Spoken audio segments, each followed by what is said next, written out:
Ano mangyayari sa testimony ni Sergeant Gutesa? Magpapatuloy ba siyang mag-testify sa Senate Blue Ribbon na mag-o-open November 14? No? Siya yung parang yung signature niya ang lalabas doon na mukhang ang sabi ng RTC at sabi rin ng ibang government agencies nung chinek nila ay fake. Yun doon sa kanyang affidavit. So, mahalaga na nandun siya para i-contest yun.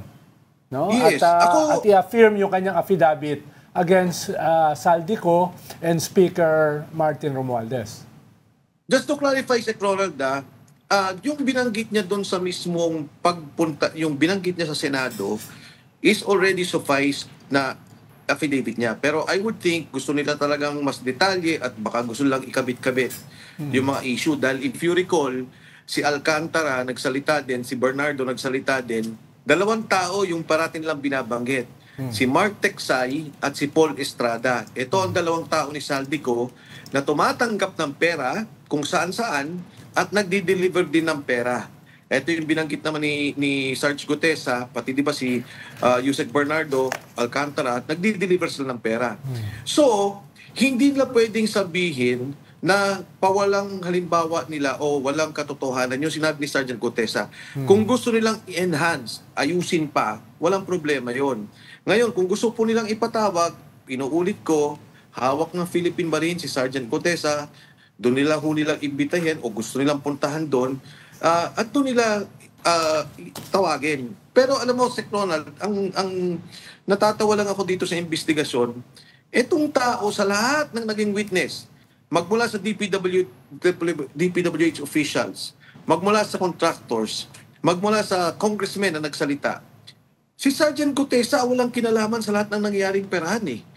Yung kanya nagdi-deliver ng pera, sinabi niya yung katotohanan. Okay. Ang sinabi niya do, bentang tao, ang tao ni Saldico. Di walang pinatawag kahit isa. Yes. Si Mark Teksay, si Paul Estrada, consistently minimension. Hanggang ngayon, hindi sinasabi na. Sir, So dapat sana tingnan nila, ano yung katotohanan sinabi nito at malaman natin yung katotohanan. Hindi yung tinitira nila yung affidavit ng isang tao na nagsalita naman sa Senado na pakinggan ng milyon-milyong Pilipino. Right. And I Sir, think sir. that should be the direction of the Blue Ribbon Committee. Hindi naman, sir, I just want to set the record straight. Hindi naman sa tinitira yung testimony, but of course, we have to fact check as well, right? That is just a basic that's the first thing to do when somebody accuses somebody of something else. You have to fact check them too. That's to be fair. And secondly, can I just confirm? So, as of today, as we're talking, you're confirming that Gutesa is within the Philippine Marines compound. Pag chinek namin with the AFP, they will corroborate this. Yeah, Reg, let me clarify hindi kayo yung sinasabi ko. Ang sinasabi ko yung Blue Ribbon Committee. Yes. Yung Blue Ribbon Committee, imbis na kunin nila yung katotohanan, ang ginawa nila is nilalabas nila itong sinasabi lang sa notary na hindi naman sa akin immaterial. I think that's I have to disagree. I think it is material because how can we trust him if the notarized document is falsified, right? Doon pa lang nag-fail na. That's the first test. What if the notary public is doing something wrong? He went there in good faith. Now, number one. Yeah. Number two, yung oath niya sa Senate Committee stands on its own. Stands on its own. Nag-oath siya, under oath siya. It's a Blue Ribbon Committee, official investigation of the Senate. And yung intent of a notarization is to make the document public.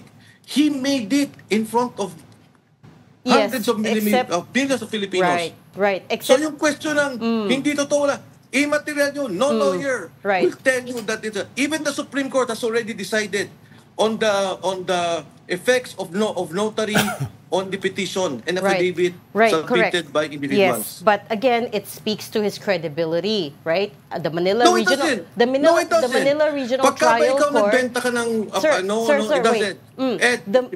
Kunyari nagbenta tayo ng lupa, binentahan mo ko. Yes. Pinanotaryo natin in good faith. Pagkatapos nung nagpanotaryo tayo, pineki yung notaryo.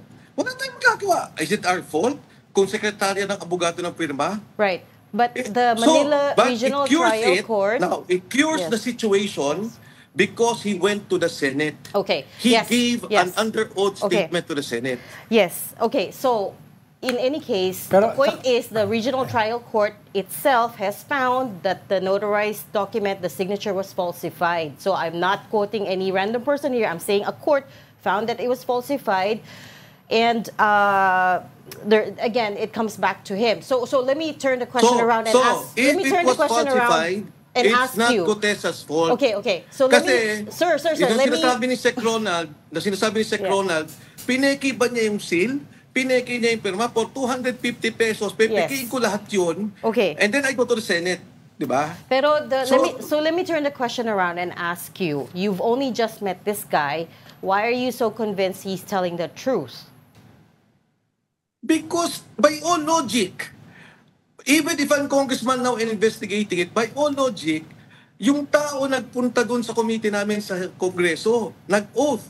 Kahit na nga hindi niya notaryo, legal na yun.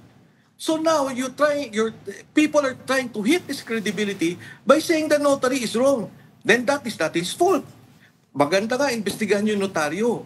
So by all logic, by being a Filipino and a nationalist, that you want to solve the flood control problem, what we should look into is the substance of what he's saying.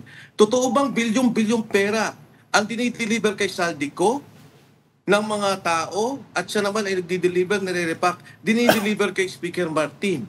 Totoo ba itong mga sinasabi niya? Ano pa yung nakita niya pinagkakitaan?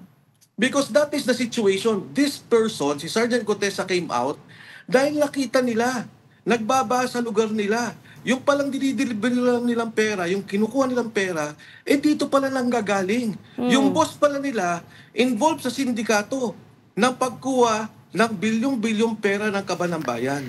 Yan ang rason kaya lumabas si Gutesa at lalabas pa yung mga kanyang kasama.